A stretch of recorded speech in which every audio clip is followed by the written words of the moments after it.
Hello friends, the today's topic is selection of a right car. Because बहुत बार क्या होता है, लोग कार लेने से पहले सालों साल सोचते, उस हिसाब से पैसे जमा करते, कुछ डाउन पेमेंट, कुछ लोन, और उसके बाद कार जो है वो ले जाती है। लेकिन अगर इसमें सिलेक्शन रॉन्ग हो गया तो बहुत तकलीफ़ होती है, and after spending lot of money you don't get satisfaction of that car. So इसीलिए आज का टॉपिक बहुत इंपॉर्टेंट है।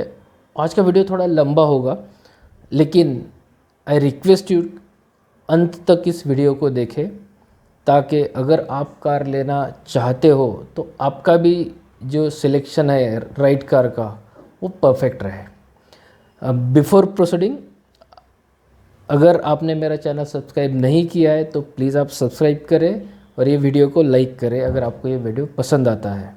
और अगर आपके कुछ भी क्वेरीज़ है तो प्लीज़ मेरे वीडियो को कमेंट करें, I will reply you on all those queries. ठीक है। So while selecting right car, everybody should know. देखो, कोई भी कंपनी जब कोई भी कार मॉडल डेवलप करती है, that time it takes years for development of particular model. कुछ इंजीनियर्स, सैकड़ों इंजीनियर्स उस पर काम करते हैं, तब जाके एक मॉडल बनता है। कुछ क्रोर्स या थाउजेंड्स ऑफ क्रोर्स रुपीज़ भी लग जाता है वो मॉडल डेवलप करने में। तो कोई कंपनी नहीं चाहेगी कि हम ऐसी कार बनाए जो एकदम बेकार हो। तो होता क्या है, जब भी कार कंपनी डिज़ाइन करती है तो एक पर्टिकुलर सेट ऑफ एक्सपेक्टेशन जो कस्टमर की है, हम बोलेंगे क्लास ऑफ कस्टमर जिनका कुछ रिक्वायरमेंट है, वो सब रिक्वायरमेंट देख के कंपनी डिसाइड करती है कि हम ये कार ऐसे ऐसे हिसाब से बनाएंगे। तो होता क्या है, अगर हम ये एक पर्टिकुलर सेट ऑफ रिक्वायरमेंट वाले हम कस्टमर है और हमने अगर दूसरे सेट वाली कार ले ली तो हमें डेफिनेटली वो कार पसंद ही नहीं आने वाली। तो इसीलिए जो पॉइंट्स हमने सोचने चाहिए कार लेने से पहले वो मैं बताता हूँ। सबसे पहला and foremost, what is your budget. उसमें क्या होता है, बहुत सारे लोगों का मैंने देखा है कि budget, when they decide to buy car, their budget जो भी है, और जब वो कार एक्चुअल में लेते हैं उसमें करीब करीब 40-50% से राइज हो जाता है। तो फिर आपका बजट कितना होना चाहिए? सिंपल कैलकुलेशन है, आपका एक साल का टोटल टेक होम सैलरी जो है वो आपका बजट रहेगा, या आपका जो भी ईयरली सीटीसी है उसका 6 to 7 मंथ्स का टोटल, दोनों में से कोई भी आप कर लो, अप्रोक्सीमेटली सेम ही आने वाला है बजट। तो उतना ही आपका बजट रहना चाहिए। इसमें बहुत सारा डीप थिंकिंग करने के बाद जो भी उसमें निपुण लोग हैं उन्होंने ये बजट सेट किया हुआ है, ताकि after buying that car you should be able to maintain it. क्योंकि सिर्फ कार ले लिया इसलिए ख़त्म नहीं हो जाती है बात, उसके बहुत सारे खर्चे होते हैं। अगर आपकी कार खड़ी भी हो साल भर फिर भी उसका इंश्योरेंस रहेगा, मेंटेनेंस कॉस्ट रहेगा, सर्विसिंग कॉस्ट रहेगा, वो तो आना ही आना है। तो इसीलिए ये जो है ये आपका बजट होना चाहिए। उसके बाद आता है कि आपका रिक्वायरमेंट क्या है कार से। मतलब जैसे आपको सिर्फ मैं बताता हूँ, उस हिसाब से अपने को कार सिलेक्शन करने में आसानी होगी। सबसे पहली बात कि आपको क्या चाहिए। एवरेज चाहिए, आपको पिकअप चाहिए, किसी को स्पेस चाहिए होता है, किसी को ग्राउंड क्लियरेंस चाहिए होता है, तो किसी को बेस्ट ब्रेकिंग चाहिए होता है, किसी को डिक्की बड़ा चाहिए। तो व्हाट आर योर रिक्वायरमेंट्स, वो आपको पहले डिसाइड करना है। उसके बाद जो आता है वो आता है कि आपको क्या क्या फीचर्स चाहिए। जैसे कुछ लोग बोलेंगे कि मुझे safety is the most important factor. कुछ लोगों के लिए रहेगा कि सर मुझे सेफ्टी तो चाहिए 5 स्टार सेफ्टी, लेकिन मुझे 6 एयरबैग भी चाहिए, तो ये अलग फीचर हो गया। उसके बाद में कोई बोलेगा मेरा ब्रेकिंग कैसा है गाड़ी का, वो मुझे ज़्यादा इंपॉर्टेंट है। हाईवे स्टेबिलिटी कैसा है, हाई स्पीड स्टेबिलिटी कैसा है, राइड एंड हैंडलिंग कैसा है, वो मेरा रिक्वायरमेंट है। कुछ जगह पे लोग बोलेंगे नहीं, मुझे सबसे सस्ता मेंटेनेंस कॉस्ट चाहिए, मुझे गाड़ी का जो शोरूम है वो पास में चाहिए ताकि सर्विसिंग के लिए दिक्कत ना हो, नंबर ऑफ़ शोरूम्स ज़्यादा चाहिए। So what are your feature requirements, ये भी अपने को देखना है। लेकिन एक मेरी सलाह है, जब भी आप गाड़ी लेने जा रहे हो, एक बार आपने गाड़ी सिलेक्ट कर ली कि कौन सा मॉडल लेना है, तो उसमें जो है वो वेरियस जो सेट आता है, VXI, AXI, ZXi जो भी है, वो अलग अलग जो आपको सेगमेंट दिखा रहे हैं, उसमें से आपको लेना कौन सा है। बहुत बार क्या हो जाता है, आप सिर्फ फीचर की वजह से सिर्फ मॉडल चेंज कर देते हो, भैया मुझे VXi नहीं चाहिए, ZXi चाहिए, या मुझे टाइटेनियम नहीं, टाइटेनियम प्लस चाहिए। तो आप ये देखिए कि वो आपको जो फीचर्स है वो सच में कुछ काम के है भी। कुछ फीचर जैसे मैं बताता हूँ, ऑटोमेटिक हेडलैम्प, अगर आप गाड़ी चला रहे हो तो रात को, और जैसे रात होती है, हेडलैम्प का स्विच ऑन करने में टाइम ही कितना लगता है, वो फीचर आपको कितना इंपॉर्टेंट है। Automatic wiper same thing, push button start, चाबी घुमाने को और पुश बटन के लिए कितना ही फ़र्क पड़ता है। और आप जब गाड़ी चलाते हो तो एक ही बार ही करना है, आपको कौन सा हर बार करना है वो। टच स्क्रीन, अगर आप खुद ड्राइव करने वाले तो टच स्क्रीन आपको कितना फ़र्क पड़ेगा, क्योंकि आप एक बार गाड़ी चलाना चालू कर दोगे तो टच स्क्रीन आप यूज़ ही कहाँ करने वाले हो। सनरूफ, कितने बार आप सनरूफ यूज़ करोगे, वो भी देखो। अगर आपके लिए इंपॉर्टेंट है तो बात अलग है, I am just telling you कि जो फीचर है वो सच में आपको लगने वाले हैं या नहीं। तो ये सब आप पहले देख लो। बाद में बहुत बार होता है कि नहीं मुझे बहुत बड़ा लंबा गाड़ी चाहिए, स्पेशियस गाड़ी चाहिए, लेकिन आप तो ड्राइव करने वाले हो। अगर आप ड्राइव करने वाले हो, इनफैक्ट ऐसा ऐसा मैंने बोलना चाहिए, अगर शोफर ड्रिवन कार है तो definitely space will definitely matter. लेकिन अगर आप ही खुद ड्राइव करने वाले हो तो आपको रियर स्पेस से कितना फ़र्क पड़ेगा। ऑफकोर्स मैं ये नहीं कहता कि क्रैम्प्ड हो, इनफ स्पेस हो बस हो जाता है। तो ये सब चीज़ें आप देखो, वो सोचो कि आपको क्या फ़ीचर चाहिए और उनकी सच में ज़रूरत है क्या।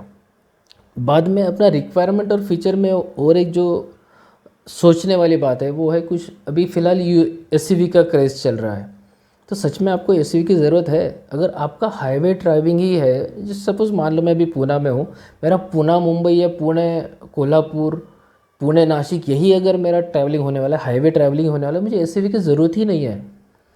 Because everybody will agree sedan are more comfortable than SUVs।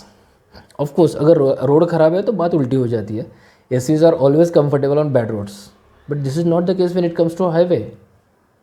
तो इसलिए वो भी आपको सोचना है कि SUV की सच में ज़रूरत है, ख़राब रोड्स है आपके। तो आप ये सोचो, फिर आप मॉडल डिसाइड करो। फिर मॉडल में कुछ फीचर्स आपको और देखना पड़ते हैं। जैसे किसी का अगर रिक्वायरमेंट है कि मुझे एकदम साइलेंट कैबिन चाहिए, तो उस लिए सबसे इम्पोर्टेंट अगला पॉइंट आता है, वो है टेस्ट राइड। सिर्फ आप अपने यूट्यूब पे वीडियोस देख ले, रिव्यूज़ देख ले, कहीं पे रिव्यूज़ पढ़ ले, उसके बाद आप उसके बेसिस पे मॉडल मत सेलेक्ट करो। जब आप एक्चुअली टेस्ट राइड कार करोगे तो समझ में आएगा कि मेरा जो रिक्वायरमेंट है कार पूरी कर ही नहीं रही है। मेरा खुद का एग्जांपल बताता हूँ। Few months back I wanted to buy a car, तो ऑन पेपर अगर आपने देखा तो होंडा अमेज बहुत ही बढ़िया कार है, सब 4 मीटर सेडान में। Of course nothing against any car और कंपनी, ये मैं खुद का जो है अनुभव बता रहा हूँ आपको। तो जब मैंने होंडा अमेज देखी ऑन पेपर, बहुत बढ़िया बूट है, उस सेगमेंट की बात कर रहा हूँ, बढ़िया बूट है, बढ़िया लेग स्पेस है, रियर स्पेस बहुत अच्छा है, एवरेज भी बहुत अच्छा है। लेकिन जब मैंने एक्चुअल कार चलाई, डीजल हमेशा आई एम टॉकिंग अबाउट, पहली बात तो मुझे इंजन नॉइज़ बहुत ज़्यादा लगा। सेकेंडली जब मैंने गाड़ी चलाई तो बाहर का road noise, other vehicle noise इतना ज़्यादा आ रहा था, आई वॉज वेरी अनकम्फर्टेबल। तो बाद में जब मैंने इंटीरियर देखा तो इंटीरियर का फ़ोटो बहुत अच्छा दिखता है, लेकिन क्वालिटी ऑफ इंटीरियर मुझे नहीं पसंद आई। वही जब मैं फोर्ड की एस्पायर चलाया, Figo Aspire, so exactly opposite हो गया। अंदर का इंटीरियर सिंपल है लेकिन क्वालिटी अच्छा लगा, बाहर का आवाज़ बिल्कुल ना के बराबर था, रोड स्टेबिलिटी बहुत अच्छी थी। ऑफ कोर्स अमेज इतना इंटरनल स्पेस है नहीं, लेकिन स्पेस इज़ क्वाइट इनफ। डिक्की थोड़ा छोटा है, लेकिन बस मेरा जो रिक्वायरमेंट था उसमें स्पेस, बहुत ज़्यादा स्पेस तो था ही नहीं रिक्वायरमेंट में। रोड नॉइज़ बहुत पहला रिक्वायरमेंट था कि मुझे नहीं चाहिए, कम से कम चाहिए, वो था। बाद में ऑफ कोर्स एवरेज, वो डीजल गाड़ी है तो दोनों का एवरेज करीब करीब सेम है। तो इसलिए मैंने जब एक्चुअल टेस्ट राइड किया तो अमेज मैंने कैंसिल करके फोर्ड एस्पर ले लिया।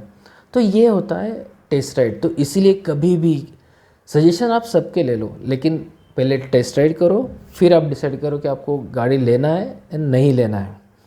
बाद में आपको रिक्वायरमेंट में जो है कभी कभार क्या होता है, आप रिसेल वैल्यू भी देखते हो, और वो तभी देखना ज़रूरी है जब आप कार कुछ 3 4 5 साल में आप रिसेल करने वाले हो तो ही। If you are thinking of using your car for 8 10 12 years, तो रिसेल से ज़्यादा फर्क नहीं पड़ता है। So that should not be a factor for deciding car purchase. तो ये सबसे बड़ा इम्पोर्टेंट पॉइंट। उसके बाद आप देखो कि आपका डीलरशिप जो है उसका एक्सपीरियंस बाकी लोगों का कैसा है, वो डीलरशिप आपको पास में है नहीं है, आपको उसका पास में होना रिक्वायर है नहीं है। सो ये सब चीज़ें जब आप देख लोगे, जब कार आप टेस्ट राइड करोगे और फाइनल करोगे, उसके बाद सबसे इम्पोर्टेंट आता है कि आपको डिस्काउंट कितना मिलने वाला है। तो इसलिए आई विल सजेस्ट कि डिस्काउंट इज़ द थिंग, वो प्योरली आपके ऊपर डिपेंड है। आप कितने अच्छी तरीके से बार्गेन कर सकते हो। 4 डीलर के पास जाओ, देखो, बात करो। Now the last point to be considered, which fuel. यहाँ पे बहुत सारे लोगों का कन्फ्यूजन है कि कौन सा गाड़ी ले, पेट्रोल ले या डीजल ले। तो एक सिंपल सा कैलकुलेशन है, अगर आपका ड्राइविंग मंथली एवरेज ड्राइविंग अगर 2200 किलोमीटर से ज़्यादा है, then you can definitely opt for diesel compare to petrol. Now most of the people will say diesel petrol के भाव में ज़्यादा फ़र्क है नहीं, जो कि बराबर है, हार्डली सिर्फ 10 रुपये का फ़र्क है। But when you think of on a mileage point of view, diesel का गाड़ी नॉर्मली 21-22 का एवरेज दे देता है, and petrol one will give you around mileage of 17 kilometre per litre. So difference जो है वो बहुत ज़्यादा हो जाता है when it comes to rupees per kilometre. लेकिन अगर आपके पास सीएनजी का ऑप्शन है, आपके एरिया में सीएनजी पंप्स है, तो you should definitely go for CNG car only. अगर आपका driving around 500 kilometre per month से ज़्यादा है तो। सो वो एक प्रॉब्लम अभी आपका अभी सॉल्व हो गया। और अभी ये सब बताने के बाद मैं आपको जस्ट एक एग्जांपल देता हूँ कि कैसे हम कंक्लूजन पे आए कि कौन सा गाड़ी हमें फाइनल करना है। तो जो थोड़े टाइम पहले जो मैंने मेरा केस बताया, वही मैं एग्जांपल ले लेता हूँ। तो मेरे पास ऑप्शंस क्या थे। सबसे पहली बात तो मैंने डिसाइड कर लिया था, मुझे सब 4 मीटर कार चाहिए, पार्किंग का स्पेस जो है उस हिसाब से, डीजल ही चाहिए। दूसरी बात, ये सब जो है उसमें मुझे ऑप्शंस क्या थे। ऑप्शंस थे, एक अगर अमेरिकन देखे तो Ford, that is the only American company available in India. German अभी कुछ है नहीं, चलो एमियो हम एग्जांपल के लिए पकड़ लेते हैं, जो कि अभी डिसकंटिन्यू हो चुके सब 4 मीटर। बाद में अमेज और होंडई की ओरा। तो ये 4 ऑप्शंस थे। एसयूवी मुझे लेना ही नहीं था, बिकॉज जो सेडान का कंफर्ट आपको मिलता है वो एसयूवी में नहीं मिलता है हाईवे क्रूजिंग के लिए। तो स्टेप बाय स्टेप कैसे मैंने डिसाइड किया। पहला फोर्ड का एग्जांपल लेंगे, फोर्ड एस्पायर। अच्छी बात है क्या है, ride and handling excellent, no car is near to Ford when it comes to ride and handling, highway stability. The car when it behaves on highway, that is excellent. Moreover, when it comes to maintenance cost lowest. अभी just मैंने Ford अपना Aspire का कुछ दिन पहले मैंने 10,000 kilometre का servicing किया। It costed me 3,709 rupees. उसमें भी करीब 1200-1300 रुपये तो व्हील अलाइनमेंट एंड बैलेंसिंग के थे। एक डीजल गाड़ी अगर 10,000 किलोमीटर में आपको 2,500 के आसपास सर्विसिंग कॉस्ट है, मैं तो कहता हूँ इवन मारुति अल्टो 800 का भी इससे ज़्यादा कॉस्ट आता होगा सर्विसिंग का। So that was my priority. Then when it comes to Honda Amaze, बहुत अच्छा स्पेस है, एक्सेलेंट डिज़ाइन है, बट थिंग्स जो मेरे इसमें नहीं बैठ रही थी, उसका कैबिन नॉइज़ बहुत ज़्यादा है, बाहर के आवाज़ बहुत ज़्यादा आता है, इंजन का नॉइज़ बहुत ज़्यादा आता है, और जो भी कैबिन है वो एक अच्छे क्वालिटी का नहीं लगता है। हालांकि डिज़ाइन बहुत अच्छा है, तो इसलिए मैंने अमेज साइड आउट कर दिया। देन होंडा ओरा, बहुत अच्छा स्पेस है, इंटीरियर तो बहुत ही अच्छा है, लेकिन क्यों मैंने छोड़ दिया एज सर्विसिंग कॉस्ट जो कि बाकी गाड़ियों से ज़्यादा है। सेफ्टी एक अनदर फैक्टर है जो प्रूवन नहीं है। इसलिए वो गाड़ी मैंने कैंसिल कर लिया। अगर एमियो होती, हालांकि हम हाइपोथेटिकल एग्जांपल बता रहे हैं क्योंकि वो मिल ही नहीं रही है, तो एमियो में क्या अच्छा था, एक्सेलेंट राइड एंड हैंडलिंग, उसका गाड़ी का जो हाईवे पे बिहेवियर बहुत अच्छा है, excellent pickup, best quality, body quality बहुत अच्छा है। लेकिन कहाँ पे वो गाड़ी में सिलेक्ट नहीं करता है, रिजेक्ट करता, इज़ मेंटेनेंस कॉस्ट ओनली। उसका spare part cost, maintenance cost is huge, इसलिए वो मैं गाड़ी नहीं सिलेक्ट करता। तो इस तरीके से आप एक एक पॉइंट जब आप कंसिडर करके एक गाड़ी पे आ जाओगे, एक पर्टिकुलर आप मॉडल फिक्स कर लिए, तो उसके बाद आपको देखना है कि कौन सा वेरिएंट लेना है। उसके बारे में मैं ऑलरेडी बोल चुका हूँ कि क्या क्या चीज़ें आपको सच में इम्पोर्टेंट है या नहीं है, वो आप आपके हिसाब से देखो and then choose for the variant, negotiate with the dealer and get the car. Happy riding. Thank you very much for watching this video. Thank you.